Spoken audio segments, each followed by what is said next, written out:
Okay guys, so today I want to answer a simple question. Should you buy the cheapest new RTX graphics card? Because, I mean, it looks pretty appealing from the price perspective at least. 170 to 180 euros for a brand new RTX graphics card? Count me in, bro. But then you look at the specs and you see that it only has 6 gigs of VRAM. So let's just see what you can do with this thing and what type of buyer this is made for. And I know a lot of you guys are waiting for the 9070 review. Don't worry, I got it on order. The review is coming soon. Now, about the 3050. It should be good for esports, right? Well, how should I put it? So, you remember that I was slightly upset that we didn't get the same FPS with the 5060 Ti on CS2 Medium in comparison to the 5070? So, basically, we got half the FPS of the 5060 Ti in CS2. And guys, that's an esports game, where it is written in the esports Bible or something that you have to prioritize getting a good CPU rather than the GPU to get the maximum frames. But not on CS2, I guess. Though 200 FPS is not bad by any means. I'm just crying about it because it is basically half the FPS of the 5060 Ti in a game where you would think that the CPU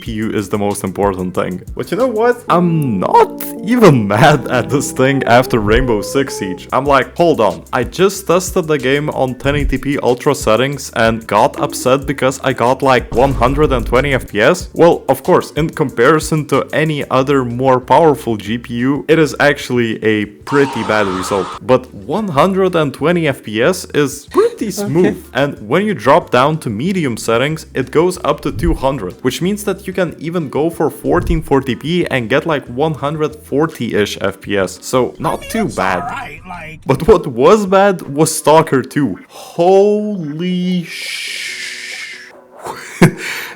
This is what medium settings natively looks like. Medium settings 1080p. Like, if you're into Stalker 2, do not buy this GPU. Because with DLSS on quality, it doesn't get that much better, as you can see from the 1% lows. On low settings though, the 1% lows improved a lot, and I guess that's the settings preset to play this game. And because if we drop DLSS settings down, graphics literally start looking like a potato. And it doesn't get much better on Doom, the Dark Ages, because on 1080p medium, this GPU is literally doomed. I can't believe I said this, but basically this is the crispy smooth gameplay experience we're looking at without DLSS. Though on quality DLSS, it doesn't help much. The VRAM is still maxed out. So the only way to get over 60 FPS would be on 1080p low and DLSS on balance. Doesn't feel great when you spend almost 200 euros for a brand new product, am I right? Just like we were doomed on Doom, we have to do a lot of balancing on Call of Duty Warzone, because to my surprise, even on the balanced settings preset, we got playable, but definitely not competitively playable numbers. But if you use balanced preset and DLSS on balanced, well, things sort of balance out. But if I had the 3050 in my main system, I just drop the settings as low as possible. But you know, at least in something like Forza 5, we can comfortably run the game on high settings 1080p and even 1440p. Well, I know people in the comments will say, wow, huge surprise that we can run a 4-year-old game, right? But you know, Forza 6 was recently announced, so whenever that drops, I'm pretty sure it will not be as smooth as it is now. But it isn't all bad news. For example, on Fortnite, using 1080p medium with DLSS unbalanced, the frame rate was genuinely looking great, more than enough for a competitive gameplay experience. Okay guys, we're not done with the testing yet, but I just think that from what we have seen so far, we need to discuss what kind of a CPU you should pair this thing with. Since it doesn't require a power connector, it should be a great optiplex saver or something like that. But as for a brand new system, I think that something like a Ryzen 5 5600 should be ideal fit for esports gaming. Though if you want the cheapest possible possible way to enter AM5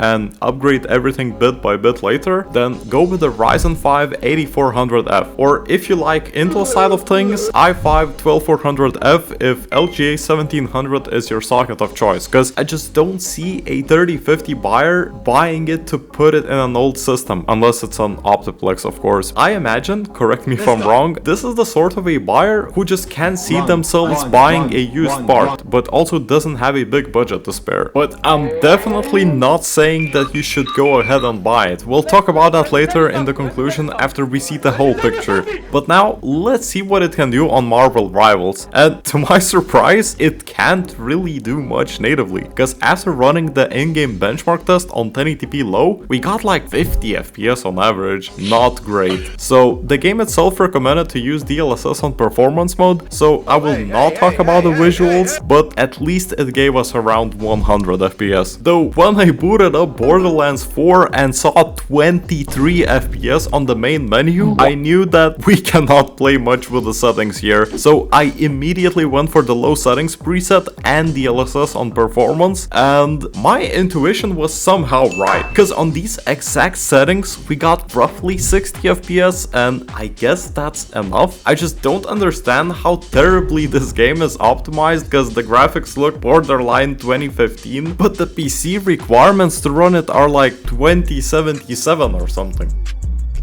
Well, at least after buying a 3056 gig, you can sleep peacefully knowing that you can, but barely can, run Wukong natively, and on 1080p low that is. So realistically, you would also need DLSS on 75%, and then the game is genuinely buttery smooth. What also was smooth was Arc Raiders. I got this game for free with an RTX 5070 purchase, so I wasn't really sure if it was only being offered for free with 70 series GPUs and up because it was so demanding on the graphics cards, or because Nvidia didn't want to make the deal for the 50 and 60 series buyers too sweet. And because it ran perfectly fine on 1440p low and 1080p low with DLSS on quality, I think that Nvidia just didn't want to sweeten the deal for the budget gamers. So basically, we see that this GPU is not very good for modern AAA games. 6 gigs of VRAM is handicapping it a lot, and it just isn't a powerful thing to begin with. And for the same price, there are way better used options, like an RTX 3060 12GB or an RX 6600 XT, but it doesn't mean that this 3050 doesn't have its use cases. It is genuinely fine for esports games like CS2, Rainbow Six Siege, Fortnite, Apex Legends, or even for something like GTA 5 or Arc Raiders. Like, if you want a 500 to 600 euro absolutely brand new PC with a 2-year warranty and still enjoy games, this is your only option, to be fair. Of course, with a 1080p monitor, definitely not a 2K unit. Anyways, thank you so much for watching.